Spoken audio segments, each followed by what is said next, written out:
നന്ദി. ഇടയ്ക്കൊരു തടസ്സം ഉണ്ടായെങ്കിൽ പോലും ആരതി അതിമനോഹരമായി ആ പാട്ട് പാടി. ഒരു വട്ടം കൂടി ഈ പഴയ വിദ്യാലയ തിരുമുറ്റത്തെത്തുവാൻ മോഹം. ONVയുടെ പാട്ട് എല്ലാവർക്കും അറിയാവുന്നതാണ്.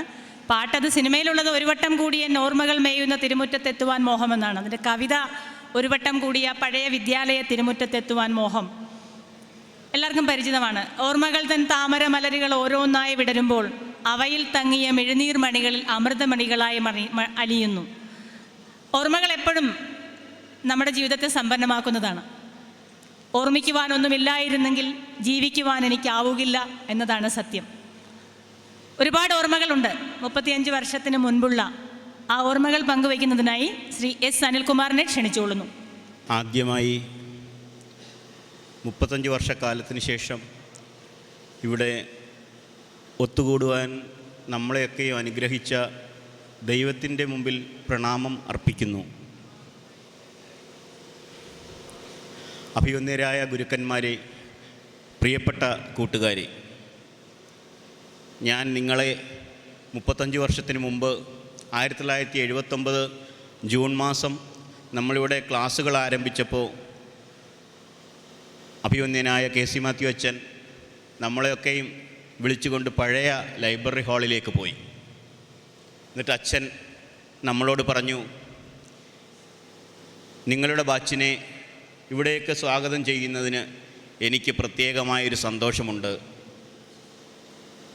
അപ്പോൾ ഞങ്ങളൊക്കെ ഒന്ന് അതിശയിച്ചു. അങ്ങനെ എന്താ അച്ഛൻ പറയാൻ കാരണം? അച്ഛൻ അടുത്തതായി പറഞ്ഞു, നിങ്ങളെല്ലാവരും ഈ കോളേജ് സ്ഥാപിച്ച വർഷത്തിൽ പിറന്നവരാണ്. നമ്മൾക്കും ഈ കോളേജിനും ഒരു പ്രായമാണ്. ഒരുപക്ഷെ ഞങ്ങളുടെ കൂട്ടത്തിൽ ചില ആൾക്കാർക്ക് അതിഷ്ടപ്പെടത്തില്ല. കാരണം അവരൊക്കെ പറയുന്നത് 18 വയസ്സും 408 മാസവും പ്രായം ഉള്ളവരാണെന്ന് പറയാനാണ് അവർക്കൊക്കെ ഇഷ്ടം. നമ്മുടെ അനിതാലക്സിനെയൊക്കെ കണ്ടാലറിയാം, ഇപ്പോഴും ഈ പ്രായത്തിലും ഡാൻസൊക്കെ പരിശീലിച്ച് വളരെ ആരോഗ്യവും സൗന്ദര്യവും കാത്തു സൂക്ഷിച്ചുകൊണ്ട് നടക്കുകയാണ്. കുമാരനാശാൻ പറഞ്ഞു, നരജീവിതം ഒരു വേദനയാണ്. അങ്ങനെ നരജീവിതമായ വേദനയ്ക്കിടയിൽ പരസ്പരം കാണാനോ സംസാരിക്കാനോ അല്ലെങ്കിൽ ബന്ധം പുതുക്കാനോ കഴിയാത്ത നമ്മൾ ഈ 35 വർഷ കാലയളവിന് ശേഷം വീണ്ടും ഇവിടേക്ക് വന്നു. പക്ഷേ അങ്ങനെ വരുമ്പോൾ സങ്കടകരമായ കുറച്ച് ഓർമ്മകൾ കൂടെ നമുക്ക് പങ്കുവെക്കേണ്ടതായിട്ടുണ്ട്.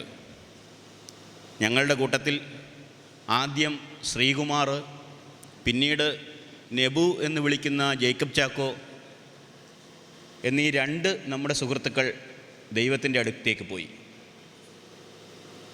തൻ്റെ വയ്യാത്ത കൈ ബോർഡിൽ കുത്തി ഒരു വൃത്തം എങ്ങനെ കൃത്യമായി പൂർത്തീകരിക്കാമെന്ന് നമ്മളെ കാണിച്ച് വിസ്മയിപ്പിച്ച വെങ്കടാചലം സാർ നമ്മുടെ കൂടെ ഇല്ല. അതുപോലെ VI ജോൺസൺ സാർ നമ്മുടെ കൂടെ ഇല്ല.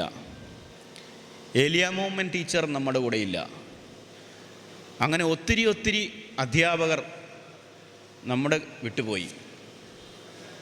അവരുടെയൊക്കെയും പ്രാർത്ഥനകളുണ്ടായിരിക്കാം, അല്ലെങ്കിൽ നമ്മളുടെ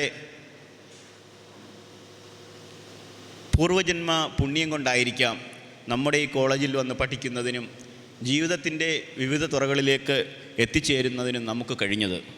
ഞങ്ങൾ ആകെ 82 വിദ്യാർത്ഥികളായിരുന്നു പ്രീ ഡിഗ്രി ബാച്ചിലുണ്ടായിരുന്നത്. അതിൽ 72 പേരെ തിരിച്ചറിയുന്നതിനും ബന്ധപ്പെടുന്നതിനും ഞങ്ങൾക്ക് കഴിഞ്ഞു. എല്ലാവരോടും വരണമെന്ന് പറഞ്ഞിട്ടുണ്ട്. എത്ര പേര് ഇവിടെ എത്തിയെന്നുള്ളതിൻ്റെ കണക്ക് ഞങ്ങൾ എടുത്തിട്ടില്ല.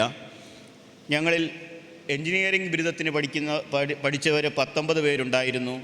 9 പേർ PG ചെയ്തു, 2 പേർ LLB എടുത്തു, 2 പേർ PhD എടുത്തു. അതിലൊരാൾ തിയോളജിയിലാണ് PhD എടുത്തത്. 7 പേർ റെയിൽവേ പോലെയുള്ള കേന്ദ്ര ഗവൺമെൻറ് സ്ഥാപനങ്ങളിൽ ജോലി ചെയ്യുന്നു. 19 പേർ സംസ്ഥാന സർവീസിൽ ജോലി ചെയ്യുന്നു. 19 പേര് വിദേശത്തുണ്ട്.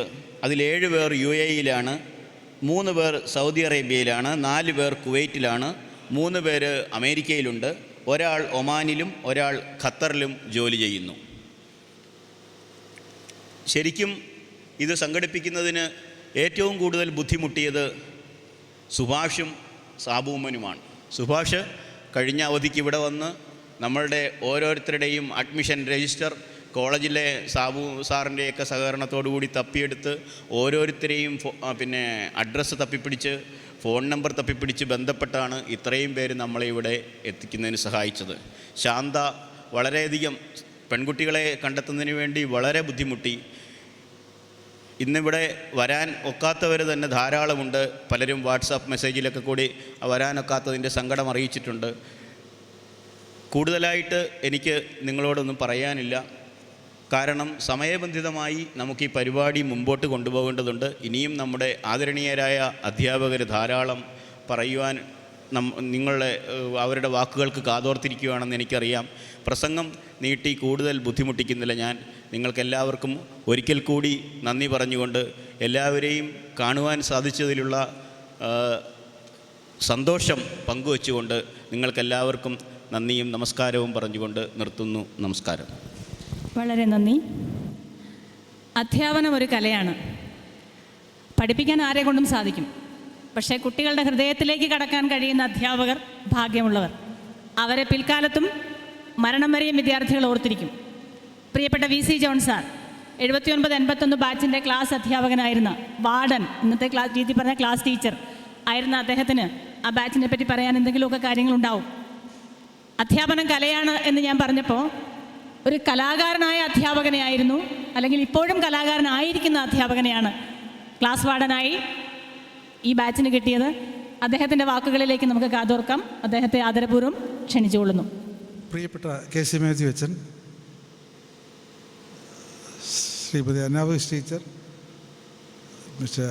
ഡോക്ടർ സാബു ജോർജ്, പ്രിയപ്പെട്ട ഗോപി സാറ്, ശ്രീ രാജേഷ്, പ്രിയപ്പെട്ട സഹപ്രവർത്തകരെ, പ്രിയപ്പെട്ട കുഞ്ഞുങ്ങളെ, എന്ന് വെച്ചാൽ 10-35 വർഷം മുമ്പ് കുഞ്ഞുങ്ങളും ഇന്ന് പ്രായമായവരുമായിട്ടുള്ളവരെ,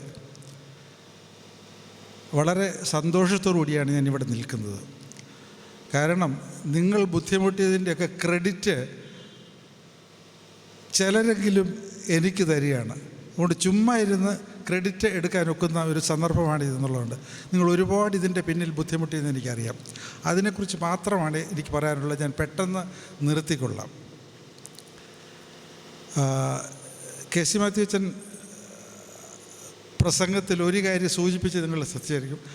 അച്ഛനെ പ്രിൻസിപ്പലായിട്ട് നിയമിച്ച അമ്മച്ചിപ്ലാവിൻ്റെ അവിടെ വന്ന് നിന്നിട്ട് നോക്കിയപ്പോൾ കുറച്ച് കെട്ടിടങ്ങളും ഒരു ശവക്കോട്ടയും കണ്ടു എന്ന് പറഞ്ഞു. ആ ശവക്കോട്ടയിൽ നിന്ന് ഒരു സ്കെലറ്റൺ കിട്ടി. എൻ്റെ സഹപ്രവർത്തകർ പറയുന്നതാണ്, ഞാൻ പറയുന്നതല്ല.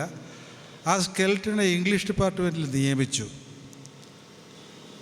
ആ സ്കെലറ്റനെ പിടിച്ച് 118 വാർഡനാക്കി. ആ ഫോട്ടോ കണ്ടപ്പോൾ എനിക്കും തോന്നി അതൊക്കെ പറഞ്ഞത് ശരിയാണെന്ന് തോന്നി. അത് ഉള്ള ആ ദേഷ്യം തീർക്കാൻ വേണ്ടിയാണ് ഞാനിപ്പം ഒരു വരെ തടി വെച്ച് തുടങ്ങിയിട്ടുണ്ട് ഈ പ്രായത്തിൽ. ഇത് പറയാനല്ല ഞാൻ ഉദ്ദേശിച്ചത്. ഈ മീറ്റിങ്ങിൻ്റെ പിന്നിലുള്ള ബുദ്ധിമുട്ട് എനിക്കറിയാം എന്നുള്ളത് കൊണ്ടാണ്. മാസങ്ങൾക്ക് മുമ്പ് ഒരു മദാമയാണ് എന്നെ ഇതിലേക്ക് ക്ഷണിച്ചത്. ആദ്യം മദാം എന്നുള്ള ഫ്രഞ്ച് വാക്കാണ്, മാഡം മദാം എന്നുള്ളത്. അത് എനിക്ക് തോന്നുന്ന വടക്കൻ കേരളത്തിലെ ആൾക്കാർ മറ്റുള്ള സ്ത്രീകളെക്കുറിച്ച് പറയുമ്പോൾ ആയമ്മ എന്നാണ് പറയുന്നത്. അവർ ആ സ്ത്രീ എന്ന് പറയുന്നതിന് പകരം ആയമ്മ. അങ്ങനെയാണ് മദാമ്മ എന്നുള്ള വാക്കുണ്ടായതെന്ന് ഈ ഭാഷാശാസ്ത്രം പഠിപ്പിക്കുന്നതുകൊണ്ട് ഞാൻ ഊഹിക്കുന്നു.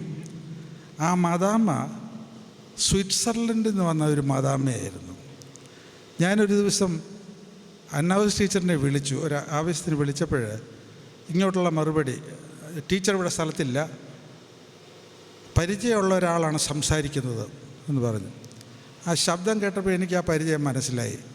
അപ്പോൾ ഞാൻ ഇതിനാളെല്ലാം ചോദിച്ചു. ആ മദാമ്മയാണ് ഈ സമ്മേളനത്തെക്കുറിച്ച് ആദ്യം എന്നോട് പറയുന്നത്. അത് മാസങ്ങൾക്ക് മുമ്പാണ്. അത് കഴിഞ്ഞിട്ട് ദുബായിൽ നിന്നൊരു ഷെയ്ക്ക് എന്നെ വിളിച്ചു. ആ ഷെയ്ക്കും ഇന്നിവിടെ വന്നിട്ടുണ്ട്. അതും കഴിഞ്ഞിട്ടാണ് റെയിൽവേ മന്ത്രി, പാട്ട് പാടുന്ന റെയിൽവേ മന്ത്രി വിളിക്കുന്നത്. അങ്ങനെ ഇതിൻ്റെ പിന്നിൽ ആലോചിച്ച് വന്നപ്പോൾ, അന്വേഷിച്ച് വന്നപ്പോൾ ഒരുപാട് വളരെ ശക്തമായിട്ട് പ്രവർത്തിച്ചു കൊണ്ടിരിക്കുന്നവരുണ്ടെന്ന് മനസ്സിലായി. വളരെ സന്തോഷം തോന്നി. എന്ന് വെച്ചാൽ പ്രീ ഡിഗ്രി ബാച്ച് ആദ്യമായാണ് ഇതുപോലൊരു സമ്മേളനം ഒരുക്കുന്നത്. ഇവിടെ ഒരുപാട് ഡിഗ്രി ബാച്ചുകൾ കൂടി. അതിന് പ്രത്യേക അഭിനന്ദനം പറയാനൊരു കാര്യം കൂടിയുണ്ട്. ഇവിടെ ഈ ഡിഗ്രി ബാച്ചുകൾ പോലും സമ്മേളിക്കുമ്പോൾ അധ്യാപകരുടെ സംഖ്യ വളരെ കുറഞ്ഞാണ് കണ്ടിട്ടുള്ളത്. ഇത് 4-5 പ്രിൻസിപ്പൽമാരുൾപ്പെടെ ഇവിടെ ഉണ്ടെന്ന് ഓർക്കണം. അതുകൊണ്ടാണ് ഞാൻ എടുത്തു പറയുന്നത്. അത് വലിയൊരു കാര്യമാണ്, നിങ്ങളുടെ പ്രവർത്തനത്തിൻ്റെ വലിയ ഫലമാണെന്ന് പറയുന്നത്. ഈ പ്രവർത്തനത്തെ അങ്ങേയറ്റം ശ്ലാഘിക്കാനാണ് ഞാൻ ഈ നിമിഷം വിനിയോഗിക്കുക. കാരണം നമ്മുടെ ഭാരതം ആകെ പ്രശ്നത്തിലാണ്. നിങ്ങൾക്കറിയാം, ഒരു വിദ്വാൻ ഏത് രാജ്യത്തേക്കാണെന്ന് പറയാതെ സ്ഥലം വിടും. ആ മാന്യദേഹത്തെയാണ് നമ്മൾ ഭാവി പ്രധാനമന്ത്രിയായിട്ട് കാണുന്നത്. ഇതിന് പോകുന്ന പോക്കിന് വിളിച്ച് പറയും, കൂടെയുള്ള കേരളത്തിലെ അദ്ദേഹത്തിൻ്റെ പാർട്ടി അംഗങ്ങളോട് പറയും, നിങ്ങൾ ഗ്രൂപ്പ് കളിക്കരുത് എന്ന് പറയും. എവിടെ ഗ്രൂപ്പ് കളി എവിടെയെങ്കിലും നിർത്താനെടുത്തു? അങ്ങനെ ഒരു വിഭാഗം. വേറൊരു വലിയ വല്ലഭൻ ഉലകം ചുറ്റി വാലിബനാണ്. ഇന്ത്യയുടെ കാര്യമൊന്നും അറിയണ്ട, ലോകമാകെ ഇന്ത്യയുടെ പ്രശസ്തി പലർത്താനാണെന്ന് പറയുന്നത്. അങ്ങനെ പ്രശസ്തി ഉണ്ടായോ എന്ന് എനിക്കറിയില്ല. പ്രശസ്തി ഉണ്ടായത് NSGയിലേക്ക് ഇന്ത്യക്ക്, അത് നല്ല കാര്യമല്ലെങ്കിലും, പ്രവേശിക്കാൻ സാധ്യതയുണ്ടായിരുന്നത് തട്ടിക്കളഞ്ഞാണ്. അദ്ദേഹം 1 മാസം ചൈനയിൽ പോയിട്ട് സംസാരിച്ച് വന്നിട്ടേ ഉള്ളൂ. അപ്പോൾ എല്ലാം ശരിയായി എന്ന് പറഞ്ഞതേ ഉള്ളൂ. അങ്ങനെ ഒന്ന്. പിന്നെ വേറൊരു മുഖ്യമന്ത്രി തിരഞ്ഞെടുക്കപ്പെട്ട അംഗങ്ങളുടെ മുമ്പിൽ മര്യാദയ്ക്കിരിക്കണം എന്ന് പറയുന്ന ഒരു സ്ഥിതി വന്നിരിക്കുന്നു. എനിക്ക് വളരെ ദുഃഖം തോന്നിയ ഒരു കാര്യമാണ്.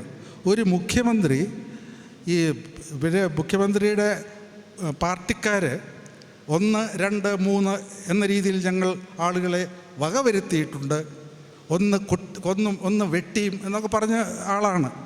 ആ മുഖ്യമന്ത്രി തിരഞ്ഞെടുക്കപ്പെട്ട ആളുകളുടെ മുമ്പിൽ, എനിക്ക് തോന്നുന്നത് ആ മറ്റുള്ള പ്രതിപക്ഷ പാർട്ടികളിലെ ആളുകൾ, ഈ അംഗങ്ങളൊക്കെ എവിടെ പോയി എന്ന് എനിക്കറിയില്ല. അവർക്കൊന്നും എതിർത്ത് പറയാനൊത്തില്ല. മുഖ്യമന്ത്രി പറയുകയാണ്, മുഖമൊക്കെ അങ്ങ് രോഷം കൊണ്ടാണ് പറഞ്ഞത്, മര്യാദയ്ക്കിരിക്കണം, അല്ലെങ്കിൽ മര്യാദകേട് അങ്ങോട്ട് കാണിക്കുന്നത്. ഇങ്ങനെയുള്ളൊരു മുഖ്യമന്ത്രി, ഇങ്ങനെയുള്ളൊരു പ്രധാനമന്ത്രി, ഇങ്ങനെയുള്ള ഒരു പാർട്ടി വൈസ് പ്രസിഡൻറ്റ്, ഇതൊക്കെ കണ്ടിട്ട് ഇന്ത്യയുടെ ഭാവി അപകടത്തിലേക്കല്ലേ എന്ന് തോന്നിയത് കൊണ്ടാണ് ഞാൻ ഇതൊക്കെ പറയുന്നത്. ഇവിടെ ആ ഭാവി അപകടത്തിലേക്കാവില്ല എന്ന് കാണുന്നതുകൊണ്ടാണ് ഞാനിവിടെ പറയുന്നത്. ഉലകം ചുറ്റി വാലിബന്മാർ നമുക്ക് വിലയുണ്ട്. ഫിലിപ്പ് സക്രിയയെ പോലെ എപ്പോഴും ഫേസ്ബുക്കിൽ നോക്കിയാൽ ഒന്നുകിൽ റഷ്യയിൽ, അല്ലെങ്കിൽ വിയറ്റ്നാമിൽ, അല്ലെങ്കിൽ ഇംഗ്ലണ്ടിൽ, ഇങ്ങനെ പല രാജ്യത്ത് ഓടി നടക്കുകയാണ്. അതുകൊണ്ട് നമുക്കൊരു കാര്യം വളരെ ഉറപ്പിച്ചെനിക്ക് പറയാൻ സാധിക്കുന്നത്, ഇത് സാധ്യമായത്, ഈ സമ്മേളനത്തിൻ്റെ കാര്യമാണ് ഞാൻ പറയുന്നത്, സാധ്യമായത് സൗഹൃദത്തിൻ്റെ, സ്നേഹത്തിൻ്റെ വലിയ ശക്തി കൊണ്ടാണ് എന്ന് ഞാൻ കരുതുന്നു. ഈ സൗഹൃദം, ഈ സ്നേഹം, അതാണ് ഏറ്റവും വലിയ കാര്യം എന്ന അനുഭവത്തിൻ്റെ വെളിച്ചത്തിൽ ഞാൻ പറയും. അതുകൊണ്ടാണ് ഈ സൗഹൃദം കാത്തു സൂക്ഷിക്കുക. ഇത്രയും പ്രീ ഡിഗ്രി ക്ലാസ്സിൽ ഒരുമിച്ചുണ്ടായിരുന്നവർ ഒരുമിച്ച് വരണമെങ്കിൽ, എന്നുവെച്ചാൽ പല ബുദ്ധിമുട്ടുകളുണ്ടാകും. ദുബായിൽ നിന്ന് വന്ന ആൾക്കാരുണ്ട്, വെളിയിൽ നിന്ന് പല സ്വിറ്റ്സർലൻഡിൽ നിന്ന് വന്ന ആൾക്കാരുണ്ട്. ഇങ്ങനെ ലോകത്തിൻ്റെ പല ഭാഗങ്ങളിൽ നിന്നും, കേരളത്തിൻ്റെ പല ഭാഗങ്ങളിൽ നിന്നും, ഇന്ത്യയുടെ പല ഭാഗത്തു നിന്നും എത്തിച്ചേരാൻ തോന്നിയെങ്കിൽ അതിൻ്റെ പിന്നിൽ സ്നേഹമുണ്ട്, സൗഹൃദമുണ്ട്. ഇതുള്ളത് കൊണ്ടാണ് എന്ന് പറയും. ഈ സൗഹൃദം ഊട്ടിയുറപ്പിക്കണം, ഇത് കാണണം, ഇത് നിലനിൽക്കണം. ഇത് നിലനിന്നാൽ കേരളം വളരും, ഭാരതം വളരും എന്ന് ഉറച്ചു വിശ്വസിക്കുന്ന കൂട്ടത്തിലാണ്. ഇത് മാത്രം മതി, വേറൊന്നും വേണ്ട. കാരണം എടുത്തു പറയാൻ കാരണം, ഒരു ചൊല്ലുണ്ട്, നന്മ പ്രസരണശീലം നന്മയ്ക്ക് പ്രകൃതിസ്ഥമാണെന്ന്. നന്മ എവിടെയുണ്ടോ അത് പ്രസരിച്ചുകൊണ്ടേയിരിക്കും. നന്മ ആരിലുണ്ടോ അതിപ്പോൾ പറയണ്ട, ഞാൻ നന്മ ചെയ്യുന്നു എന്ന് എഴുതി തൂക്കുകയൊന്നും വേണ്ട. അല്ലാതെ തന്നെ നന്മ എവിടെയുണ്ടോ അതെപ്പോഴും റേഡിയേറ്റ് ചെയ്തുകൊണ്ടേയിരിക്കും.